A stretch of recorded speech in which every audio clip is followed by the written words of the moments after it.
Gen 3 throttle பண்ணால் கூட அவ்வளோக்கா சவுண்டே வராது. நம்ம பைக்கில் சவுண்ட் இருக்குன்னு சொல்லிட்டு பார்த்தீங்கன்னா கேட்லைட் கன்வெர்ட்டர் பார்த்தீங்கன்னா கழட்டி விட்டோம். ஸோ சவுண்டு செம்மையாக வந்துச்சுங்க, சீரியஸாக வேறு லெவலில் இருந்துச்சு. இப்படி ஓட்டினா லவுட்னஸ் தாங்க ரொம்ப அதிகமாக இருந்துச்சு, ஸ்வீட்னஸே வரல. ஸோ இது எப்படி நம்ம கன்வெர்ட்டர் எப்படி மறுபடியும் மாட்ட போகிறோம்னு சொல்லிட்டு அந்த வீடியோ பார்க்க போகிறோம்.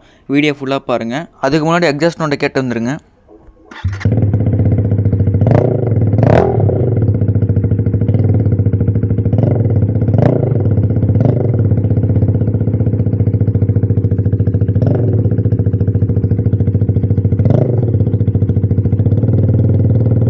எக்ஸாஸ்ட் நோட்டு கேட்டு வந்துருப்பீங்க, லவுட்னஸ் தாங்க ரொம்ப ரொம்ப அதிகமாக இருந்திருக்கும். இந்த 2 போல்டையும் கழட்டி தனியாக வச்சுருங்க. அப்புறம் பார்த்திங்கன்னா நம்ம அப்படியே லைட்டாக கன்வெர்ட்டர் யூஸ் பண்ணிட்டு இழுத்தாவே பார்த்திங்கன்னா நம்ம எக்ஸாஸ்ட் இதை பார்த்திங்கன்னா தனியாக வந்துடும். நம்ம கன்வெர்ட்டர் மாட்டுறதுக்கு பார்த்திங்கன்னா நம்ம இதை ரிமூவ் பண்ணி தான் ஆகணும். நம்ம கலருக்கு கூட பார்த்திங்கன்னா நம்ம இழுத்து பிடிச்சி பார்த்திங்கன்னா கன்வெர்ட்டர் பார்த்திங்கன்னா எடுத்துடலாம். நம்ம பைக்கில் எவ்வளோ தான் சவுண்ட் வரும்னு சொல்லிட்டு பார்க்குறக்கு தான் நம்ம பார்த்திங்கன்னா ரிமூவ் பண்ணோம். ஸோ என்ன பார்த்துட்டு யாரும் கழட்டிட்டு இருக்காதீங்க. இருக்கிறதுல வெயிட் இந்த கன்வெர்ட்டர் தாங்க. ஸோ எனக்கு தெரிஞ்சு 5 கிலோ 4 கிலோ கண்டிப்பாக இருக்கும். ஏன்னா தூக்கவே முடியலங்க, ஒத்த கையில் அவ்வளோ வெயிட்டாக இருந்துச்சு. இந்த டூல்ஸ் பாக்ஸ் வாங்கி வச்சுக்கோங்க. ஸோ ரொம்ப ரொம்ப யூஸ்ஃபுல்லுங்க. நம்ம வீட்டிலே பார்த்திங்கன்னா சர்வீஸ் பண்ணிக்கலாம். நம்ம பைக்கோட சின்ன சின்ன போல்ட் நட் சைஸ் எல்லாமே இருக்கும். ஃபஸ்ட்டு பார்த்திங்கன்னா நம்ம கன்வெர்ட்டர் போட்டுட்டு தாங்க பார்த்திங்கன்னா அந்த லைனை மாட்ட முடியும். ஸோ ரொம்ப ரொம்ப ஈஸி தாங்க, ரொம்ப ரொம்ப கஷ்டமெல்லாம் கிடையாது.